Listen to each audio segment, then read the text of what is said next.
Base metals में आज दिख रही है तेजी। कॉपर 850 रुपए के ऊपर, एल्यूमिनियम 230 रुपए के करीब, जिंक 258 रुपए, तो लेड 188 रुपए के पास।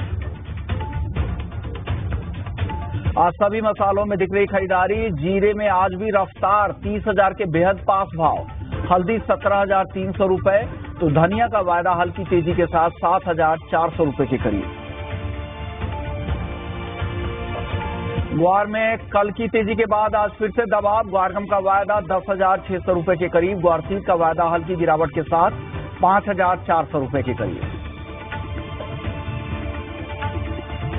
बैंक शेयरों के दम पर बाजार में मजबूती। निफ्टी करीब 50 अंकों की तेजी के साथ 23,600 के करीब। बैंक निफ्टी ने बनाया नया शिखर, करीब 400 अंक बढ़कर 52,000 के पार। T20 वर्ल्ड कप से बाहर हुआ ऑस्ट्रेलिया। बांग्लादेश को हराकर सेमीफाइनल में पहुंचा अफगानिस्तान। 27 जून को भारत, इंग्लैंड और अफगानिस्तान साउथ अफ्रीका का सेमीफाइनल मुकाबला।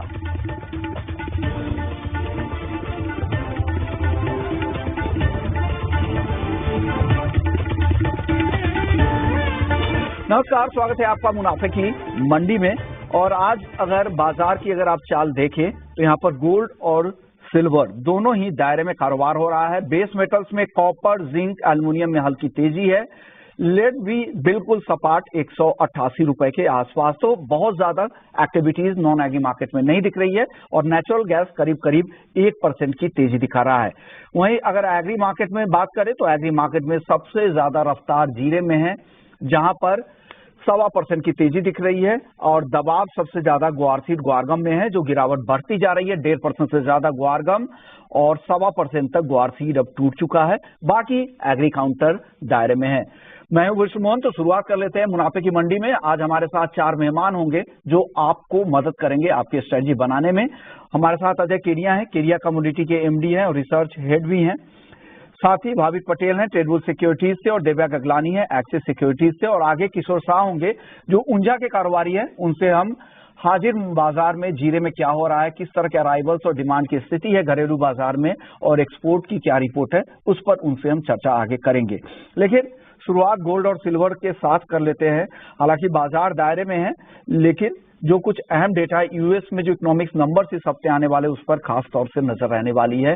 Personal consumption expenditure, core PC के जो नंबर्स आएंगे उस पर खास तौर से नजर रहेगी, क्योंकि फेड की भी इस पर नजर रहती है और उससे आगे का क्या आउटलुक रहता है, फेड का स्टांस कैसे बदलेगा, इस वजह से इस आंकड़े को भी देखना जरूरी है। इसके अलावा यूएस में ही Q1 जीडीपी ग्रोथ के अनुमान, वहां पर स्पेंडिंग, कंज्यूमर स्पेंडिंग, इनकम और बाकी जो ट्रेड बैलेंस के जो डेटा है, इस आंकड़े पर भी नजर रहेगी। और फिर अधिकारियों के भी इस हफ्ते काफी बयान रहेंगे, उस पर भी बाजार नजर रखेगा। साथ ही इजरायल की तरफ से अभी भी सीज फायर को लेकर किसी भी तरह के संकेत नहीं दिख रहे हैं। हालांकि यूएस की तरफ से तमाम कोशिश है, लेकिन उसके बाद भी सीज फायर को लेकर कुछ भी नहीं हो रहा है। वो पार्शियल सिर्फ सीज फायर के पक्ष में इजरायल है। तो तनाव बने हुए हैं खाड़ी देशों में भी और साथ ही रूस यूक्रेन में भी, यानी पूर्वी यूरोप में भी। इन तनाव के बीच और इन आंकड़ों के बीच में गोल्ड और सिल्वर की चाल आगे कैसी रह सकती है, आज अभी भले ही दायरे में दिख रहा है। केरिया जी बताइए क्या लग रहा है? गोल्ड सबसे पहले बताइए, क्या दायरे में ही रहेगा या कुछ बड़ी एक्टिविटीज की उम्मीद आप कर रहे हैं गोल्ड में? और चांदी में क्या करना चाहिए 89,000 के आसपास?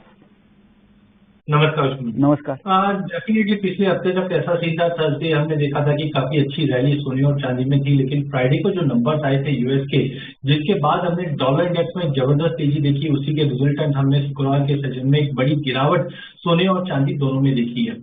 कल मार्केट रिकवर करता हुआ दिखाई दिया, एक सीमित दायरे में ट्रेड कर रहा। आज भी मार्केट साइडवे है। मार्केट में मुझे लगता है ये हफ्ते के जो नंबर्स आएंगे पीसी के, ये आगे की रणनीति बताएगा। बट एक चीज क्लियर है, ईसीबी ने जो रेट कट किया है जून मंथ में, ये एक संकेत है कि सेंट्रल बैंक काफी aggressively rate cut second half में करेंगे, जो कहीं ना कहीं लॉन्ग टर्म के लिए सोने और चांदी दोनों को सपोर्ट करेगा। चांदी में हमने देखा यूएस और चाइना के बीच में जो इंपोर्ट ड्यूटी को लेकर कुछ कंसर्न्स लगे हुए हैं, जहां पे हमने देखा 16 सेल्स के ऊपर इंपोर्ट टोटली बढ़ा दी गई है, जिसके बाद से ही हम कंटिन्यू चांदी में दबाव भी देख रहे हैं। तो हालांकि मुझे नहीं लगता कोई बड़ा ऐसा इवेंट है आज के लिए, तो शुक्रवार की गिरावट के बाद मार्केट एक कंसोलिडेशन जोन में ही चलता हुआ दिखाई देगा। इसी सबको देखते हुए मुझे लगता है 71,500 के ड्रॉप पे हमको गोल्ड लेना चाहिए। 71,250 का स्टॉप लॉस लगाइए। लिमिटेड है अपसाइड, बट 72,000 तक का लेवल हम गोल्ड में देखेंगे। वहीं अगर चांदी की बात करें तो पूरे बेस मेटल में भी दबाव है, उसी का असर हमने चांदी में भी गिरते हुए देखा है। लेकिन अब गोल्ड सिल्वर रेशियो 80 के ऊपर जा नहीं रही है, यहाँ से करेक्शन दिखा सकता है। अगर गोल्ड सिल्वर रेशियो में अगर करेक्शन आता है तो कहीं ना कहीं इसका बेनिफिट चांदी को ज्यादा मिलता हुआ दिखाई देगा। उसी को देखते हुए 88,400 के करीब हमें चांदी लेना चाहिए। 87,600 का स्टॉप लॉस रखिए। 89,800 का एक लिमिटेड अपसाइड हम चांदी में भी देख पाएंगे। लिमिटेड अपसाइड 18,800 के टारगेट के लिए यहाँ पर खरीदारी करने की सलाह केडिया जी की तरफ से। केडिया जी, अगर किसी का थोड़ा लंबा नजरिया है तो वो कहाँ पे खरीदे और क्या टारगेट आप देख रहे हैं चांदी में? देखिए, चांदी में अभी भी मुझे लगता है कि गोल्ड सिल्वर रेशियो काफी अच्छा बैरोमीटर है जो हमें लॉन्ग टर्म व्यू बताता है, और आगे जाकर भी हम सोलर पैनल इन सब की जो डिस्कशन किए भी थे वो कंटिन्यू रखेगा। मुझे लगता है वर्स्ट इन केस एक बार अगर नीचे प्राइसेस 86,500 तक आ जाता है इन केस, तो वहां पे आपको लॉन्ग टर्म के लिए बाय करके चलना है। अभी भी अगर ईयर एंड की बात करें तो मुझे लगता है कि 1 लाख का लेवल इजीली हम क्रॉस ओवर होते हुए देखेंगे। तो ये व्यू चांदी को लेकर आपका है इंट्राडे के लिए भी, और आगे थोड़ी मीडियम टर्म पर्सपेक्टिव से भी चांदी की चाल कैसी रह सकती है? आप भाविक जी बताइए, आपको क्या लग रहा है गोल्ड और सिल्वर में?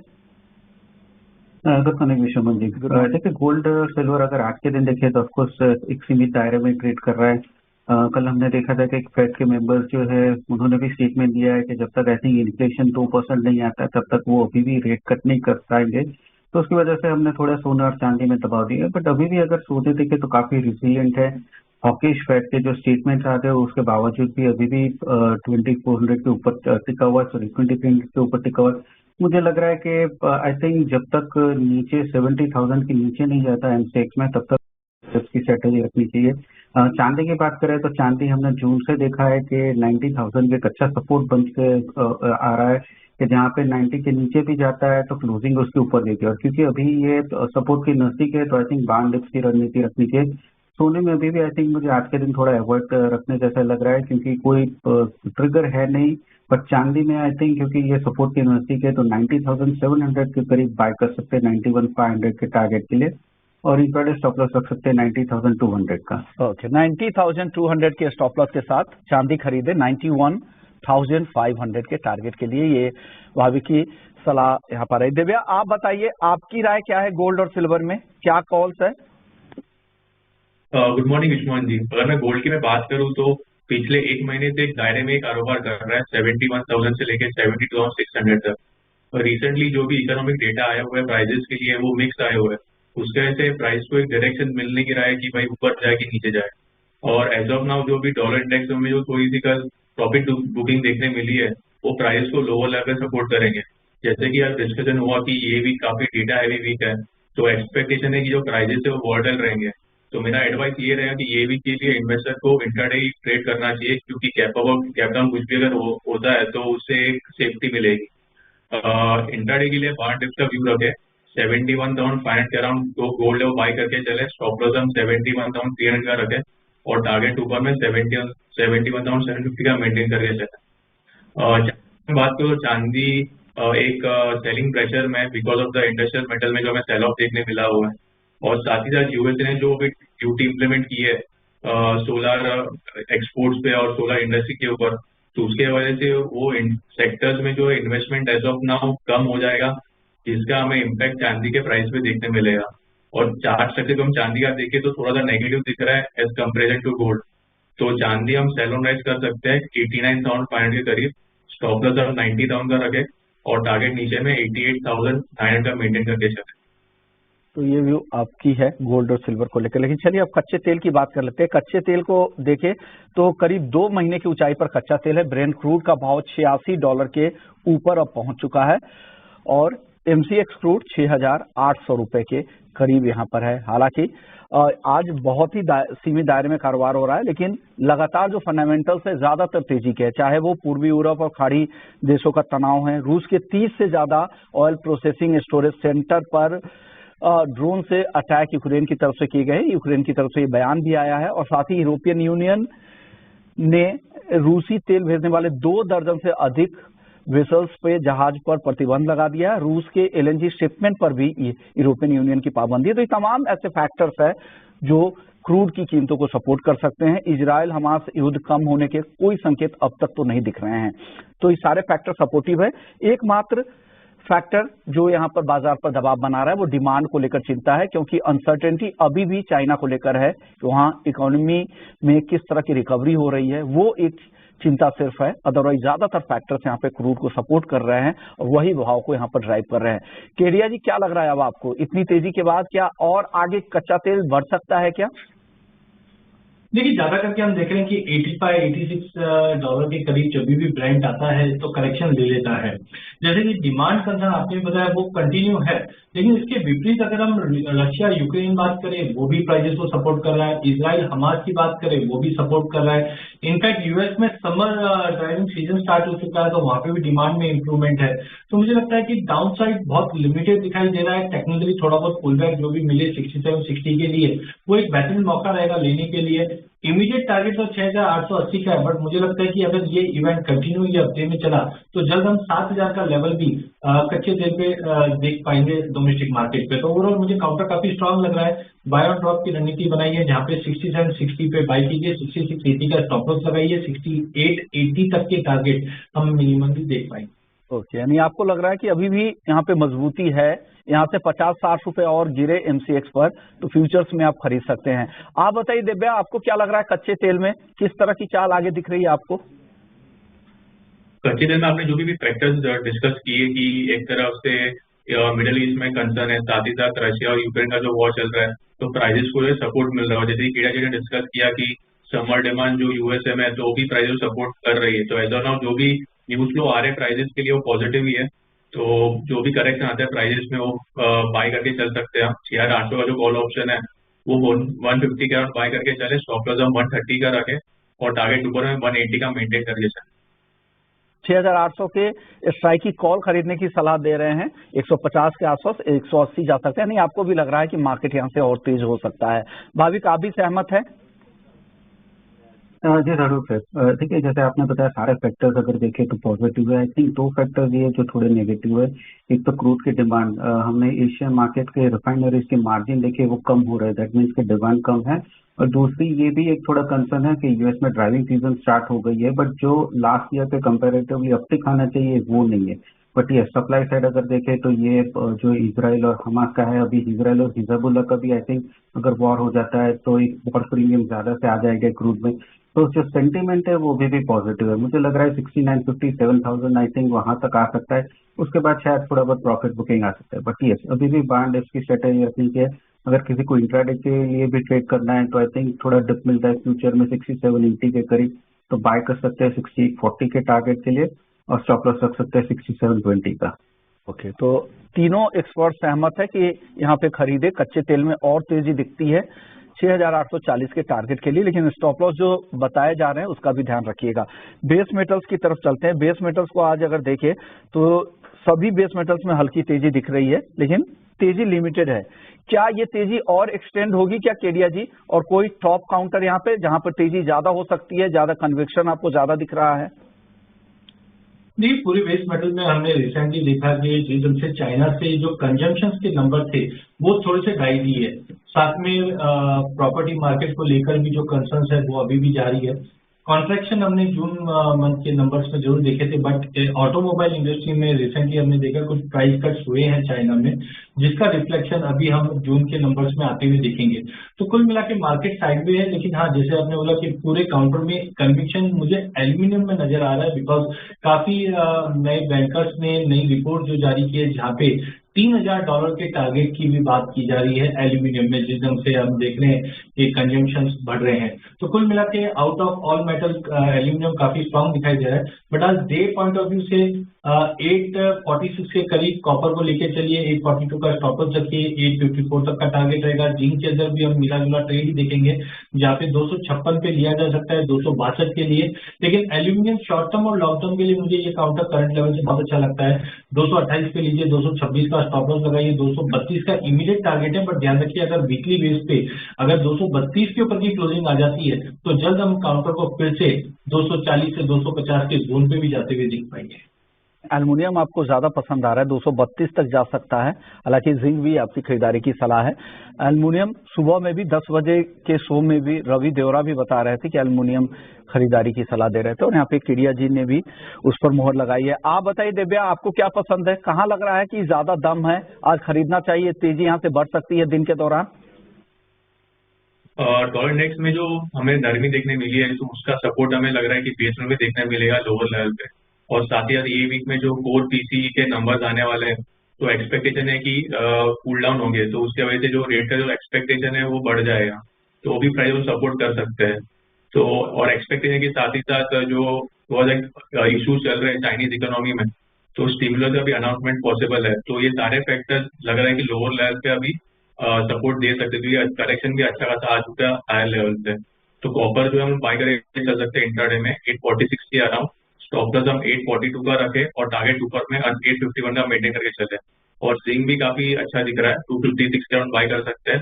स्टॉप लॉस हम 254.80 का रखे और टारगेट ऊपर में 257.50 का मेंटेन करके चले। ओके, यानी कॉपर जिंक ये दोनों आपको पसंद यहाँ पे आ रहा है, दोनों खरीदारी की सलाह दिव्या की तरफ से। भाविक, आप क्या पसंद कर रहे हैं, क्या खरीदेंगे आज, और जहां पर आपको लग रहा है कि नहीं ये चलेगा आज, यहाँ पे और तेजी की गुंजाइश दिख रही है?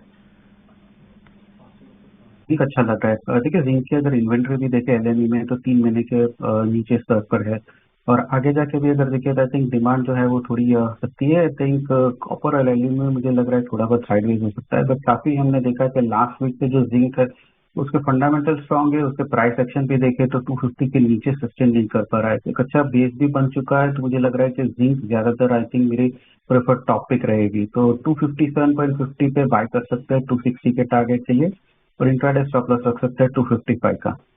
55 पे स्टॉप लॉस के साथ जिंक खरीदे 257.40 पे, करेंट भाव के बिल्कुल करीब है, अभी भी आप खरीद सकते हैं अगर भाविक को आप फॉलो करते हैं। 260 के टारगेट के लिए स्टॉप लॉस भी है 255 का, उससे भी जरूर प्लेस कीजिएगा। चलिए, वक्त है ब्रेक का। ब्रेक के बाद जब लौटेंगे तो जीरे में क्या हो रहा है, किस तरह की ग्राउंड की रिपोर्ट है, डिमांड सप्लाई की क्या स्थिति है, सब पूछेंगे। हमारे साथ जीरे के एक्सपर्ट होंगे।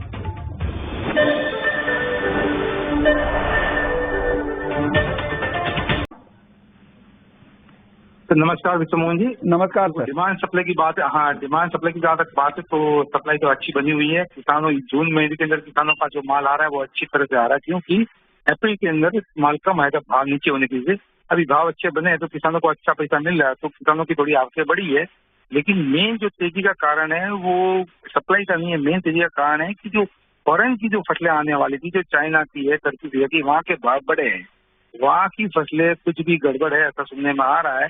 तो वहाँ भाव बढ़ने के हिसाब से थोड़ा चाइना वाला एक्सपोर्ट अभी देखो लास्ट 3-4 दिन के अंदर कम से कम 30 से 40 कंटेनर लेके गया वो। उसकी वजह के हिसाब से ही ये भाव बढ़ा है। और आने वाले समय में ये लगता है कि वहाँ का जो माल पहले ये सोच रहे थे कि भाई चाइना है, टर्की है, सीरिया, वहाँ से अपना माल इम्पोर्ट होगा, वो भी इम्पोर्ट होने वाला नहीं है। इंडिया का भाव नीचा है, इंडिया का जो भाव नीचे होने की वजह से यहाँ से एक्सपोर्ट जाएगा। आने वाले फ्यूचर के अंदर तेजी बनी रहेगी और यहाँ से भी अच्छी तेजी बन सकती है सर। ओके, कितनी तेजी, अच्छी तेजी सर, कि उसको अगर कन्वर्ट करें कितनी तेजी में, तो क्या कहेंगे आप? पहले भी आपके हाँ सर, पहले भी मैंने आपके प्लेटफॉर्म बताया था कि 30 अगस्त तक गिरा, एक बार 3 से 40 तक आ सकता है। तो वो मेरा ध्यान अभी भी है कि अभी धीरे धीरे बनेगी तेजी, एक साथ में नहीं बनेगी, लेकिन 30-40 की तेजी लगती है सर ये देखो। और सर ये अराइवल्स बारिश में आमतौर पे कम हो जाते हैं, आप कह रहे हैं कि किसान काफी माल ला रहे हैं, तो क्या ये कंटिन्यू होगा या अराइवल्स धीरे धीरे कम होंगे यहाँ पे? इतनी बारिश नहीं हुई है जहाँ जीरा, जैसे बाड़मेर हो गया, जैसलमेर हो गया, फलोदी बेल्ट हो गया, नागौर मेरठ, वहाँ इतनी बारिश बनी नहीं है। और दूसरा क्या होता है कि जैसे किसानों को भी पैसे की जरूरत होती है, पेड़ लगती है अभी जैसे बारिश की मौसम की वजह से, तो उसके साथ थोड़ी बिकवाली जाती है। ये 15-20 दिन रहेगी, इसके बाद बिकवाली कम हो जाएगी और वहाँ से एक मोमेंटम बनेगा कि डिमांड बनी रहेगी। आगे डिमांड आने वाली अच्छी सुधर सकती है, तो वहाँ एक तेजी बन सकती है सर। ओके, चलिए अच्छी बात है। धनिया में बताइए सर, धनिया काफी समय से दायरे में है, क्या उम्मीद कर रहे हैं आप लोग? धनिया में भी बजा पड़ा है, लेकिन अभी क्या अभी डिमांड निकलेगी। जैसे बारिश होने के बाद एक डिमांड आएगी जो आपको दिवाली तक डिमांड रहेगी, तो वहाँ भी 3-4 या 5-7 रुपए का बन सकता है। ज्यादा मंदी का ध्यान नहीं है, लेकिन लंबी तेजी का भी ध्यान नहीं है। उन्हें बड़ी तेजी यहाँ पर नहीं दिख रही है आपको, और गिरावट भी ज्यादा नहीं है, तो एक दायरे में जिस तरह से चल रहा है उसी दायरे में थोड़े बहुत दाम और आगे ऊपर बढ़ सकते हैं। शुक्रिया सर, आपने वक्त दिया। केडिया जी, आप बताइए, क्या आपको क्या लग रहा है, धनिया और जीरा इन दोनों काउंटर पर आपका नजरिया क्या है, आप लोगों की एनालिसिस क्या कह रही है? देखिए, जीरे में मैंने पहले भी कहा था कि जो चाइना की क्रॉप को लेकर जो हवा बनी हुई थी वैसा लग नहीं रहा है, लेकिन अभी डैमेजेस की न्यूज आई है जो सपोर्ट कर रही है। बट मुझे अभी भी लगता है कि 30-500 एक इम्पोर्टेंट हर्डल रहेगा, क्योंकि डोमेस्टिक मार्केट में भी इस बार क्रॉप काफी अच्छी है। ग्लोबल मार्केट में भी हम देखते हैं तो क्रॉप ठीक ठाक ही रहेगी, आगे भी सप्लाई अच्छी रहेगी, कहने का मतलब है। तो मुझे लगता है कि कोई बड़ा फ्री फॉल जैसी सिचुएशन मार्केट में रहेगी, मार्केट दायरे में ही रहेगी। 2 दिन की तेजी के बाद थोड़ा बहुत प्रॉफिट बुकिंग जरूर है, जिसमें मुझे लगता है जीरा थोड़ा सा एक नेगेटिव दिखा जरूर रहा है। बट अगर ये 29,800 के ऊपर निकलता है तो हमें लेके चलना चाहिए। 30,200 से 30,500 तक का इमीडिएट टारगेट रहेगा, उसके ऊपर पहले सस्टेन नहीं करेगा। जबकि धनिया अगर हम बात करें तो वैसा लग नहीं रहा था कि बहुत ही बड़ा कुछ फॉल आ जाए प्राइजेस के अंदर। बट टाइमिंग धनिया के अंदर भी हम देखते हैं कि डिमांड नजारत होने की वजह से मार्केट एक सीमित दायरे में ट्रेड कर रहा है। थोड़ा पुल बैक मिलता है 7300 के करीब तो लेके चलेंगे। हायर साइड पे हमें लगता है 74-7450 का एक लिमिटेड अपसाइड देखने मिल सकता है। बट कुल मिलाकर पूरे मसाले पैक में बाय ऑन ड्रॉप की रणनीति ही बना के ट्रेड करना चाहिए। बाय ऑन ड्रॉप की रणनीति के साथ काम करना है। तो हल्दी में क्या करें? हल्दी तो ड्रॉप हो रहा है, नीचे आ रही है हल्दी, देखिए 1% से ज्यादा अब नीचे आ चुकी है 17,000 के करीब। क्या यहाँ खरीदे 17,000 पर? देखिए, हल्दी की अगर बैलेंस शीट की बात करें उसमें कोई चेंजेस नहीं है। इस बार लास्ट ईयर की क्रॉप भी कम है, सोइंग भी कम थी, यील्ड में भी फॉल था। अगर नई क्रॉप अगर लग भी जाती है तो आप ये मान के चलिए नया क्रॉप आपको मार्च से पहले नहीं आएगा। तो टाइमिंग मुझे लगता है कि जो बाइंग थी वो एग्रेसिव बाइंग नहीं दिखी, इसकी वजह से ये गिरावट आई है और सोइंग भी थोड़ी बहुत प्रोग्रेस हो रही है। बट मुझे लगता है 17,100 काफी बेहतरीन लेवल है यहाँ पे लेके रखने के लिए। 16,800 का स्टॉप लॉस लगाइए इमीडिएट, तो 17,600 तक का लेवल है। बट मुझे लगता है जैसे पहले भी हमने देखा कि 16.5-17 का एक बेस बना के मार्केट वापस बाउंस आ जाता है, तो ज्यादा बड़ी मंदी नहीं दिखती, 17,100 पे वापस लिया जा सकता है। ओके, यानी आप जिस लेवल पे खरीदने की सलाह दे रहे हैं उसी लेवल पे भाव भी है मार्केट का, तो आप यहाँ खरीद सकते हैं। केडिया जी को लगता है हल्दी को। धनिया में आप बताइए भाविक, आपकी राय क्या है, क्या करना चाहिए? हल्की तेजी अभी दिख रही 0.25% की, क्या खरीदें या बेचे हल्दी धनिया को? आई थिंक धनिया को थोड़ा बेच के चलना चाहिए। देखिए, जैसे अभी हमने सुना है कि डिमांड जो है वो काफी वीक है, तो उसकी वजह से प्राइसेस भी अगर हम 3 दिन से देखें तो लगातार गिर रहे हैं। हाँ, मुझे लग रहा है 7280, 7300 एक अच्छा सपोर्ट जोन जरूर है। बट आज के दिन में मुझे लग रहा है कि थोड़ा बहुत सेलिंग प्रेशर रहेगा, 2 दिन का जो गिरावट है वो देखते हुए। तो आज के दिन धनिया में 7400 पे शॉर्ट कर सकते हैं 7320 के टारगेट के लिए, और स्टॉप लॉस रख सकते हैं 7445 का। ओके, इंट्राडे की ये कॉल है, ये ध्यान रखिएगा। 7400 के आसपास यहाँ पर मिले तो आप बेचे, 7320 के टारगेट के लिए, छोटे से टारगेट के लिए आप बेचने की सलाह है। लेकिन चलिए, ग्वार पे बात करने से पहले मानसून के बारे में बता दूं कि मानसून आज से कई सारे देश के ऐसे इलाके हैं जहां पर मानसून की चाल थोड़ी तेज हो सकती है। 10 जून तक की 10 दिनों की सुस्ती के बाद यहाँ पर अब थोड़ी उम्मीद है मानसून से। 1 जून से 24 जून तक के जो डेटा है वो सामान्य से देश भर में 18% कम बारिश हुई है। कल देश भर में सामान्य से 25% कम बारिश हुई है, और देश के 21 राज्य ऐसे हैं जहां पर सामान्य से कम या काफी कम बारिश हुई है। यानी जून में मानसून की जो चाल है वो काफी सुस्त रही है। यूपी डेफिसिट सबसे ज्यादा है बड़े राज्यों में 73%, हरियाणा में 77%, पंजाब में 74% सामान्य से अब तक कम बारिश हुई है।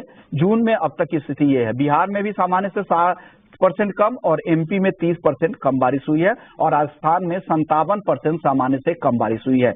लेकिन अगले 24 घंटे को लेकर क्या अनुमान है? तो केरल, कोंकण के इलाके, गुजरात, पश्चिम बंगाल, उड़ीसा, छत्तीसगढ़, एमपी और दक्षिण और पूर्वी राजस्थान और बिहार और पश्चिम बंगाल, झारखंड में भी अगले 24 घंटे के अंदर अच्छी बारिश की संभावना जताई गई है।